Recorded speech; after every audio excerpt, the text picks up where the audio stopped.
우월감은 열등감 없이는 존재할 수 없습니다. 우월감과 열등감은 동전의 양면과도 같다고 했지요. 우월감은 그 저변에 깔려있는 열등감을 감추기 위한 것입니다. 따라서 자만심이 강한 사람일수록 열등감이 더 깊다고 할 수 있습니다. 열등감은 분리의 환영에서 온다고 했지요. 한 가지 분명한 사실은 신과 분리된 것은 신의 나라에 결코 들어갈 수 없다는 것입니다. 따라서 분리에서 태어난 에고는 자신이 그 나라에 들어갈 가치가 없다고 느낍니다. 이것이 바로 에고가 결코 벗어날 수 없는 원초적인 열등감의 뿌리입니다. 그래서 에고는 상대적인 우월감을 만들어냄으로써 열등감을 보상하려고 발버둥 치는 것입니다. 우리가 열등감과 우월감의 이원성으로 들어가게 되면 길을 잃게 된다는 사실을 알아야 합니다. 우리의 의식하는 자아가 분리의 환영에 갇히게 되면 필연적으로 우리는 우월감으로 자신을 방어함으로써 열등감을 회피해야 한다고 느끼게 됩니다. 자신이 가치 없다는 느낌, 이 견디기 힘든 원초적인 열등감을 어떻게든 밀어내 보려고 우월감을 구축하는 것입니다. 이것은 우리의 시간과 주의력, 에너지를 다 집어삼킬 것입니다. 나아가 우리로 하여금 자신의 영적 개성을 부정하게 하고 이 세상에서 그것을 표현하는 것을 멈추도록 만들 것입니다. 우리는 이 세상에 특별한 선물을 가져다 줄 목적으로 창조되었고 여기로 보내진 영적인 존재의 확장체입니다. 우리는 영적 세계의 에너지, 곧 영적인 빛을 이 세상에 가져와서 우리 지구별을 포함한 이 물질 우주 전체가 영적 세계의 일부가 될 수 있도록 이곳을 빛으로 채워 들어 올리기 위해 여기에 있는 것입니다. 우리가 이 세상에 영적인 빛을 가져오는 방법은 자신의 독특하고 특별한 영적 정체성을 표현하는 것입니다. 영적 정체성을 표현한다는 것은 자신의 그리스도의식을 표현한다는 뜻입니다. 예수님과 붓다의 예를 떠올리면 쉽게 이해할 수 있지요. 그분들은 당신들의 삶과 가르침을 통해 그리스도의식을 표현하심으로써 당신들의 특별한 영적 정체성을 표현하셨고 그럼으로써 엄청난 양의 영적인 빛을 우리 지구별에 가져오셨습니다. 그때로부터 우리 인류의 의식은 눈부신 성장을 이루게 되지요. 우리 인류의 전체 여정에서 지난 2000년간 이룬 비약적인 의식의 도약을 생각해 보면 쉽게 알 수 있지요. 이처럼 우리가 그리스도 의식을 성취함으로써 자신의 독특한 영적 개성, 특별한 영적 정체성을 표현할 때 우리는 이 세상을 하나님 나라에 더 가까워지게 할 수 있습니다. 하나님 나라의 빛으로 이곳을 채워서 이곳의 에너지 진동수를 높이는 방식으로 말이지요. 오늘날 지구는 삶의 모든 측면이 이원적인 마음에 의해 깊은 영향을 받은 행성입니다. 따라서 우리가 여기에 있는 또 다른 목적은 우리의 영적인 정체성을 표현함으로써 그 이상이 있음을, 즉 이원적인 마음을 넘어서는 무언가가 있음을 세상에 보여주는 것입니다. 사람들을 이원성에서 깨우기 위해서 말이죠. 우리는 담대하게 자신의 그리스도의식을 표현함으로써 이원성을 벗어나는 방법이 있다는 것을 사람들에게 보여줄 수 있습니다. 이것이 바로 2000년 전 육화하신 예수님의 사명의 한 축이었습니다. 여기서 우리는 이 지구별에 이원적인 마음에 완전히 갇힌 존재들이 많이 있다는 사실을 알아야 합니다. 그리고 그들의 심리 상태도 어느 정도 알 필요가 있습니다. 이원성 의식에 완전히 갇힌 존재들. 어떤 존재들이지요? 추락한 존재들이지요. 타락한 존재들. 이들은 자신들이 우리 지구별을 소유하고 있다고 생각합니다. 그래서 바울은 그들을 가리켜 공중의 권세를 잡은 통치자라고 묘사했지요. 에베소서 2장 2절 말씀. 그때 여러분은 범죄와 죄 가운데서 이 세상의 풍조를 따라 살고 공중의 권세를 잡은 통치자, 곧 지금 불순종의 자식들 가운데서 역사하는 영을 따라 살았습니다. 그리스도의 도를 만나기 전 그렇게 살았다는 겁니다. 우리 역시 그러하지요. 지구상의 대다수 사람이 여전히 공중권세를 잡은 통치자, 곧 하나님의 뜻에 불순종하여 상위 영역에서 추락한 존재들의 통제하에 살아가고 있지요. 우리도 한때 그러한 삶을 살았지요. 이제는 그들의 영향력에서 벗어나고 있지요. 자, 이 추락한 존재들 중에는 아예 하나님이 없다고 생각하는 이들도 있습니다. 이 지구별이 자기들 차지라고, 자기들 세상이라고 생각하는 겁니다. 이들이 우리를 통제하는 도구는 이원성 환영입니다. 우리를 꼼짝없이 이원성 환영에 가두어서 이 마야의 베일 너머에 있는 그리스도의 실제, 곧 존재의 실상을 보지 못하게 하는 것입니다. 따라서 그들은 우리가 이원성 환영에 빠져 있는 동안만 우리를 통제하고 다스릴 수 있습니다. 그렇다면 누군가가 나타나서 이원성 환영을 벗어나 이원적인 마음을 넘어서는 무언가가 있음을 사람들에게 보여주려 하면 이들은 어떤 반응을 보일까요? 극도로 경계하겠지요. 이들이 가장 두려워하는 것이 바로 이것이니까요. 예수님이 바로 이것을 하셨기 때문에 그들이 예수님을 십자가에 못 박을 수밖에 없었던 것입니다. 이들은 지구에서 많은 사람이 그리스도 의식을 성취하여 그것을 표현하는 것을 결코 바라지 않습니다. 그렇게 되면 지구별과 우리 인류에 대한 자신들의 통제력이 약화되거나 무력화될 수 있으니까요.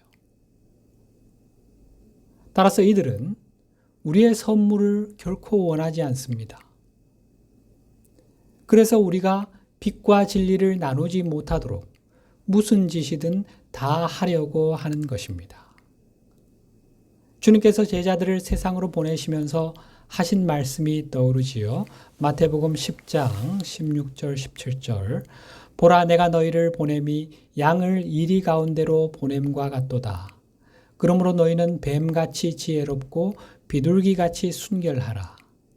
사람들을 삼가라. 그들이 너희를 공회에 넘겨주겠고 그들의 회당에서 채찍질하리라. 내가 너희를 세상 속으로 보내는 것이 마치 양을 늑대 무리 속으로 보내는 것과 같도다. 사람들을 조심해라. 그들이 너희를 법정에 넘겨주고 회당에서 채찍질할 것이다. 그들, 바로 이원성 의식에 완전히 갇힌 존재들, 추락한 존재들이지요. 이들은 우리가 세속을 떠나 히말라야의 동굴 안에 앉아 있다면 우리가 아무리 높은 의식을 성취해도 별로 개의치 않습니다. 그런 사람에게는 별로 관심 없습니다. 이들이 원치 않는 것은 예수님이 하셨던 것처럼 우리가 세상 속으로 나아가서 거리로 시장통으로 들어가서 사람들을 깨우는 것입니다.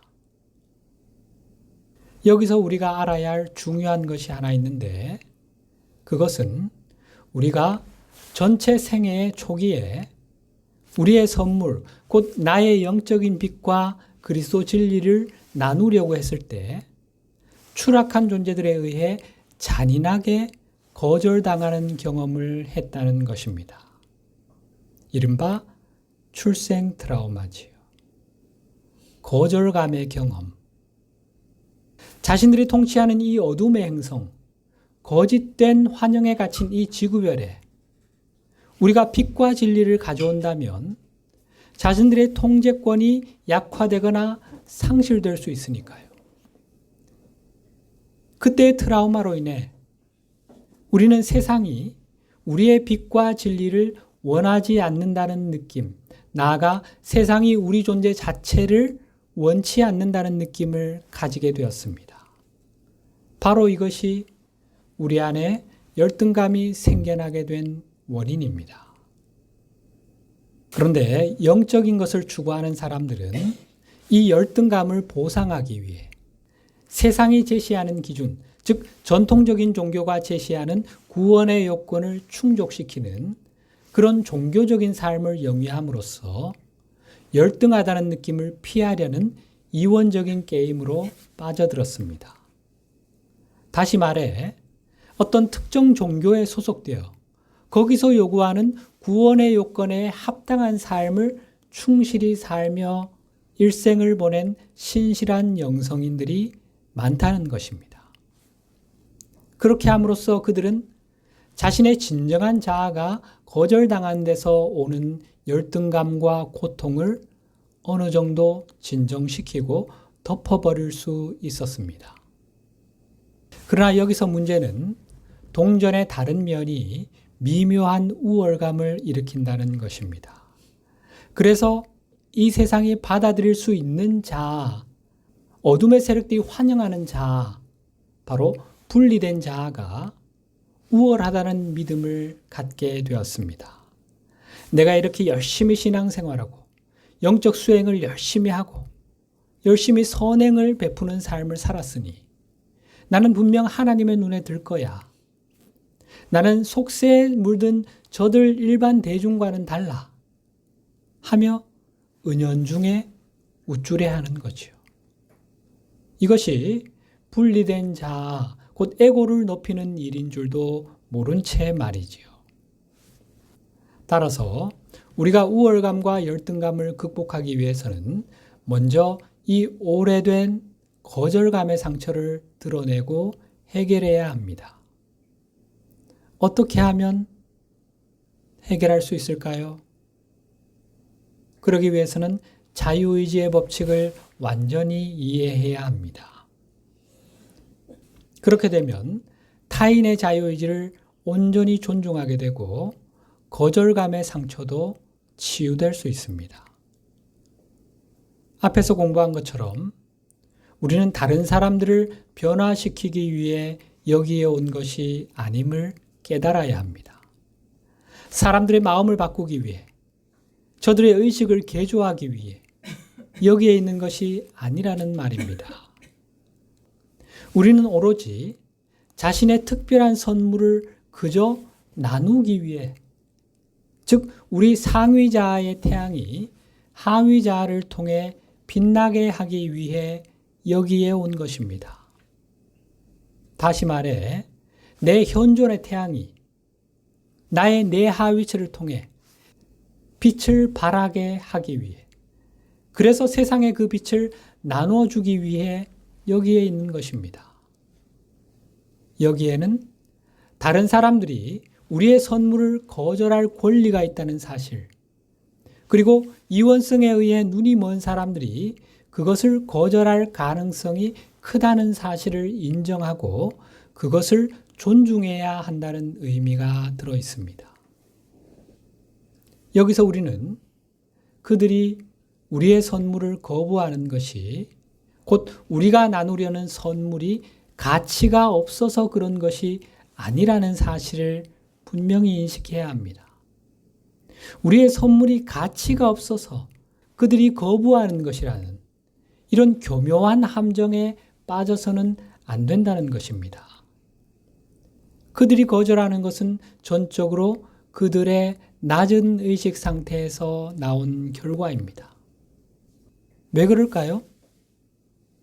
우리가 우리 현존의 빛, 곧 영적 세계에서 흘러오는 빛을 세상에 비출 때 이원성의 필터를 통해 세상을 보는 사람들에게 이 빛이 어떻게 보일까요? 우리의 영적인 빛은 분리되어 있지 않습니다. 이 말은 우리가 나누려는 빛이 분리의 환영에 갇혀 있는 이 세상의 그 어떤 것과도 같지 않다는 뜻입니다. 이원성에 갇힌 지구별 사람들이 지금껏 본 적도 경험한 적도 없는 그런 것이라는 말입니다. 우리의 빛이 사람들로 하여금 이원성 너머를 볼 기회를 줄 수 있는 이유가 바로 이것입니다. 예수님께서 당신의 삶과 가르침을 통해 당신의 빛을 세상에 비추셨을 때 사람들이 놀라워했던 이유가 바로 이것입니다. 예수님의 빛은 그들이 그때껏 본 적이 없는 너무나 낯설고도 놀라운 것이었으니까요. 그런데 그것이 주는 충격파로 인해 이원성 환영에서 깨어나는 사람들이 있었습니다. 비록 소수이기는 했지만 말이죠. 그러나 이원성에 깊이 갇힌 사람은 우리가 나누려는 빛을 순수한 것으로 볼 수 없습니다. 그 사람이 보는 것은 자신의 에너지장, 즉 이원성의 베일을 통과한 빛이며 따라서 그 자신의 이원적인 진동으로 채색된 빛입니다. 사막 한가운데서 조난당한 사람이 있다고 가정해 보십시다. 그에게 다가가서 우리가 그를 살릴 수 있는 생수 한 그릇을 건네는데 이미 정신이 혼미해진 그의 눈에는 그것이 독이 든 물로 보이는 겁니다. 우리는 사람을 살리는 백색광을 비추는데 붉은 색안경을 쓰고 있는 그에게는 그것이 자신을 위협하는 붉은 빛으로 보이는 거죠. 이것은 그 사람이 보는 것이 우리가 나눠주는 순수한 빛이 아니라 이원성으로 채색되어 이원적인 하나의 극성으로 나타나는 빛이라는 뜻입니다. 그러나 이원적으로 보더라도 우리의 빛은 여전히 매우 강렬할 것이며 따라서 그 사람의 균형 감각을 방해하게 됩니다. 그의 에고가 이 세상의 것들을 사용해 구축해 놓은 안정감과 균형감을 흔든다는 것입니다. 우리의 빛이 말이죠. 따라서 그는 이 빛을 이원성을 초월할 기회로 보지 못하고 자신을 위협하는 것으로 보게 됩니다. 이것이 바로 율법학자들과 바리새인들이 예수님을 그냥 단순히 무시하고 넘어갈 수 없었던 이유입니다. 예수님이 발현한 빛은 너무나 강렬해서 그들에게 두려움을 일으켰고 그들의 자만심을 흔들었기 때문에 예수님을 침묵시키는 일이 그들에게는 생사가 걸린 문제가 되었습니다. 사람들이 자만으로 더 깊이 빠져들수록 그리스도의 빛을 더 큰 위협으로 느끼게 됩니다. 따라서 사람들이 우리가 바라는 빛을 거부할 때 그것은 우리와는 아무런 관련이 없으며 전적으로 그들 자신의 이원적인 의식 상태와 관련이 있습니다. 그들은 우리 존재 자체를 거부하는 것이 아니라 그들의 이원적인 환영으로 인해 자신들의 마음속에 생겨난 우리에 대한 왜곡된 이미지를 거부하는 것입니다. 이 사실을 깊이 이해하게 될 때 우리는 자신의 자유의지를 완전히 존중할 수 있게 되고 세상이 우리의 선물을 거부하든 받아들이든 우리에게 어떤 영향도 미치지 못하게 하겠다고 결정할 수 있습니다. 세상 사람들이 우리의 선물을 거절하든 받아들이든 상관없이 그런 그들의 태도에 상처받지 않고 우리는 우리의 빛을 비추며 우리의 진리를 모두에게 널리 알릴 것입니다.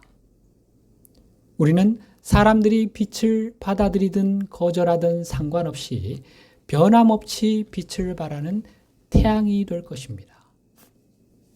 여기서 주님께서 우리에게 바라시는 것은 우리가 세상에 받아들여지든 거부되든 상관없이 완전한 내면의 평화를 누리는 상태로 들어가는 것입니다. 주님은 우리가 완전한 내면의 평화를 누리기를 원하십니다. 세상 그 무엇에도 흔들리지 않는 흔들림이 없는 평화. 그 평화를 너희에게 주겠다 하셨지 않습니까? 우리는 자신이 하나님의 독특한 개체화임을 분명히 알며 이 지구상에서 자신의 빛을 비출 권리가 있음을 완전히 받아들일 수 있습니다.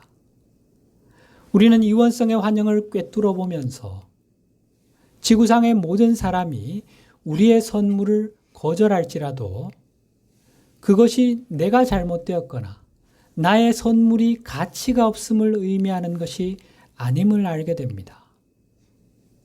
그 중에는 분명 우리의 선물을 받아들이는 사람도 있을 겁니다. 우리 모두는 무한한 존재의 확장체이기에 이 진실에 눈뜨는 사람이 분명 있을 테니까요. 예수님 당시에도 그러했지요. 당시에는 비록 소수였지만 지금은 다를 겁니다.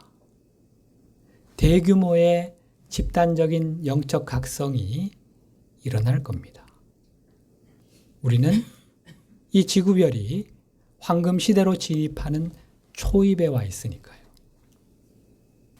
지구상의 모든 사람이 우리의 분리된 자, 곧 나의 에고를 받아들이고 인정해 준다 해도 그것이 에고를 하나님의 눈에 들게 만들 수는 없습니다.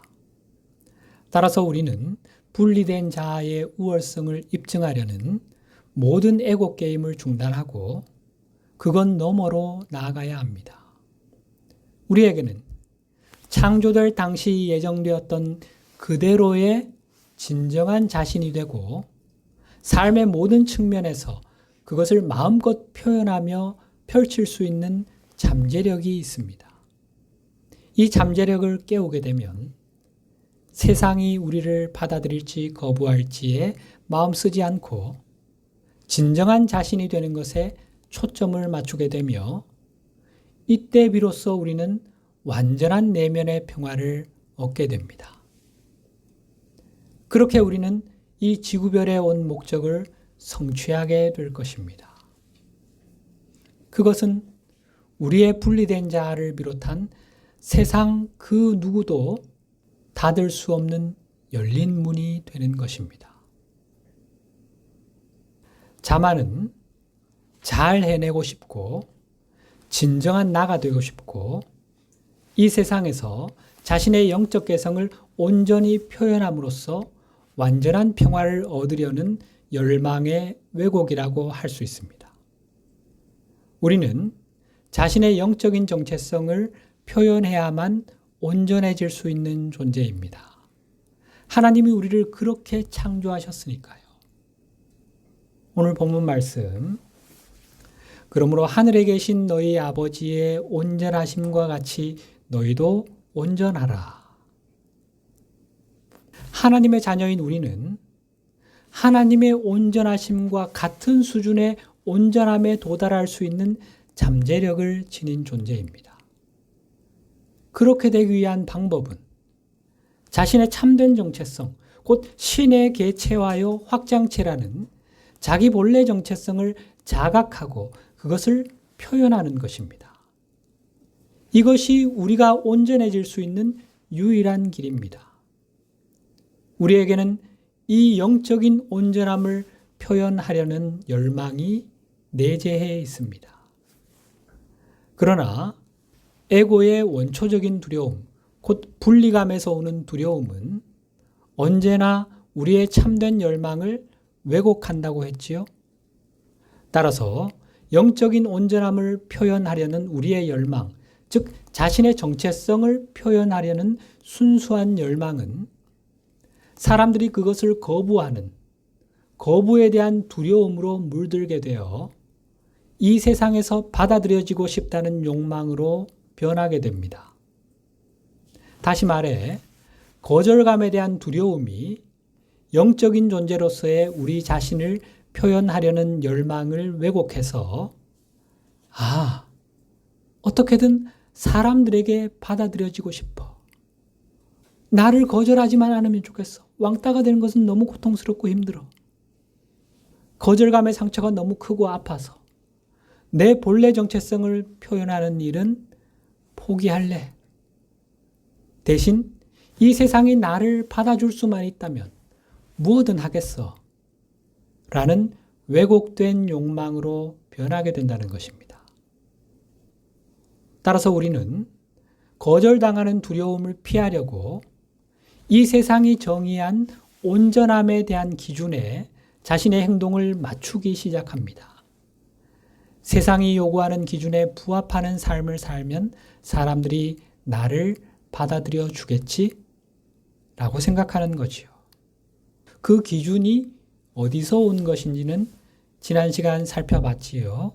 그것은 이원성 의식에 의해 규정된 자의적이고 상대적인 기준이지요. 그런데 우리는 이원성 의식 너머에 무언가가 있음을 증명하기 위해 여기에 있는 것이라 했지요. 어떻게 그걸 증명하지요? 우리의 영적인 정체성을 표현함으로써. 왜냐하면 우리의 참된 정체성은 이원성을 초월하는 그 너머에 있는 것이니까요. 그런데 그러기 위해서는 먼저 우리가 이원성 기준을 완전히 뛰어넘어야 하겠지요. 따라서 이원적인 기준에 맞추어서 자신의 영적인 정체성을 표현하려고 한다면 그것은 우리가 이곳에 온 본래 목적을 포기하고 망각하는 것이 됩니다. 따라서 우리는 거절감의 두려움을 극복하고 자만보다는 자신의 영적인 온전함을 표현하려는 욕구를 높일 필요가 있습니다. 자만은 이 세상이 규정한 어떤 기준에 부합하는 삶을 살 때 우리 안에 생겨나는 우월감입니다. 그런데 우리는 지구상에서 규정된 어떤 기준에 부합하는 삶을 삶으로써 온전해지려고 여기에 있는 것이 아니지요. 우리는 자신의 영적인 정체성의 고유한 온전함을 표현하기 위해 여기에 있습니다. 그것은 이 세상과 세상의 이원적인 기준을 넘어서는 온전함이며 따라서 이 온전함은 지구상의 어떤 기준에도 들어맞지 않습니다. 여러분, 예수님의 그 온전하심, 자신의 정체성을 표현했던 그 온전함이 세상이 정의한 기준에 맞았습니까? 당시 유대사회 율법을 다 허물어뜨리고 깨뜨려버리는 것이었습니다. 우리는 이 세상이 규정한 기준에 부합하는 온전한 인간이 되기 위해 여기에 있는 것이 아닙니다. 세상이 규정한 온전함의 기준에 맞춰 살면 분리된 자아가 하나님에게 받아들여질 거라는 생각은 내면의 여정이 아닌 외적인 길 이면에 놓여 있는 거짓말입니다. 우리는 하나님이 창조하신 그 본래의 온전한 존재가 되기 위해 여기에 있는 것입니다. 이것은 하나님이 나를 통해 일하실 수 있게 내가 열린 문이 되어 내 존재를 통해 하나님의 온전하심이 빛나게 하는 것입니다. 아버지께서 내 안에 계셔서 그의 일을 하시는 것이라 하신 주님의 말씀의 의미가 좀 더 선명해지지요. 우리 인류의 의식을 가만히 살펴보면 극도로 자기중심적인 의식에서 매우 영적인 의식에 이르기까지 다양한 수준의 의식이 있음을 알 수 있지요. 2000년 전 예수님은 주로 비유로 가르침을 주셨지요. 그 이유는 당시에는 그리스도 의식의 여정을 이해할 준비가 된 사람들이 거의 없었기 때문입니다. 그리고 오늘날에는 그때보다는 더 많은 사람이 준비되어 있긴 하지만 여전히 이 영적 여정을 받아들이는 사람은 말할 것도 없고 이 여정을 이해할 수 있는 사람도 소수에 지나지 않습니다. 이 같은 사실은 살아있는 그리스도의 제자들에게 매우 흥미로운 딜레마를 만들어냅니다. 그리스도 의식의 여정의 핵심은 인류의 평균적인 의식 수준 이상으로, 즉 대중의식 위로 자신의 의식을 높이는 것입니다. 그런데 대다수 사람은 이 여정을 이해하지 못하기 때문에 이 길을 걷는 사람들을 거부하거나 조롱하는 경향이 있습니다. 어쩌다가 저런 이단에, 저런 사이비에 빠져서 저런 이상한 것을 하고 있나. 조롱하는 거죠. 2000년 전 주님의 제자들 역시 이런 조롱을 받았습니다. 저 이상한 노숙자를 저기 쫓아다니고 있네. 따라서 이 여정을 가려면 우리가 일반 대중에게서 동떨어져 있다는 사실에 연연하지 말아야 합니다. 사실 우리로 하여금 일반 대중들처럼 행동하게 만들고 이 여정을 거부하게 만들려는 집단의식의 인력에서 벗어나기 위해 열심히 노력해야 합니다. 그런데 이것은 엘리트주의가 지닌 위험을 초래할 수 있습니다. 영적인 사람들은 우리는 대다수 사람이 하고 싶어 하지 않거나 할 수 없는 일을 하기 때문에 그들보다 더 나아. 저들보다 내가 훨씬 우월해. 우리는 참된 길을 이해하고 세상을 구하는 일에 투신하고 있지만 저 세상 사람들은 그저 먹고 마시고 즐길 뿐이잖아. 라는 생각에 쉽게 빠질 수 있습니다. 사실 매우 영적인 사람들은 친구를 찾기가 쉽지 않고 주변 사람들로부터 쉽게 받아들여지지 않는 이른바 사회 부적응자인 것처럼 보일 수 있습니다. 실제로 어떤 사람들은 영적인 여정이 자신들의 에고에게 우월감을 구축할 수 있는 기반을 제공한다는 바로 그 이유로 이 여정에 몰두하기도 합니다. 달리 말해 이들은 영적인 여정을 이전 생애에서 거절당함으로써 생겨난 열등감을 보상하는 방법으로 이용하는 것입니다. 이것은 영적 여정에서 우리가 지속적으로 마주하게 되는 미묘한 도전입니다. 우리가 이 문제를 보지 못한다면 그리스도 의식의 여정에서 서서히 머뭇거리게 되고 어느 지점에서 멈춰버리게 됩니다. 나는 보통 사람들과 다르다는 느낌, 일반 대중 속에서 유독 눈에 띈다는 느낌, 이 여정을 걷지 않는 사람들보다 우월하다는 느낌, 이런 느낌들을 강화하기 위해 이 여정을 이용하려는 유혹을 어떻게 극복할 수 있을까요? 그것은 살아있는 그리스도가 된다는 것과 살아있는 그리스도가 어떤 존재인지를 정확히 이해해야만 극복할 수 있습니다. 살아있는 그리스도를 위한 좌우명은 이것입니다. 그것은 나와 관련된 것이 아니다. 또는 그것은 나에 관한 것이 아니다. 살아있는 그리스도는 다른 사람들과 비교해서 자신의 분리된 자아를 들어 올리기 위해 육화한 것이 아님을 분명히 알고 있습니다. 분리된 자아를 높이는 것은 살아있는 그리스도가 하는 일이 아닙니다. 그것은 그리스도와 관련이 없는 일이라는 것입니다. 살아있는 그리스도는 모든 생명의 하나됨을 보여주기 위해 여기에 있습니다. 즉 그리스도는 지극히 개인적인 목표를 위해 일하는 것이 아닙니다. 살아있는 그리스도는 자신을 모든 생명과 하나로 보기 때문에 모든 사람을 들어올리고 하나님 나라를 이 땅에 실현하는 것을 목표로 일합니다. 하나님의 목표가 그의 목표가 되는 것입니다. 아버지께서 이제까지 일하시니 나도 일한다. 나와 아버지는 하나이다. 하신 주님의 말씀이 떠오르지요. 정리를 하자면 엘리트 의식이나 영적인 자만의 유혹을 극복하는 유일한 방법은 분리된 자아를 죽게 하여 더 낫다거나 부족하다는 느낌이 전혀 없는 하나됨의 감각을 개발하는 것입니다.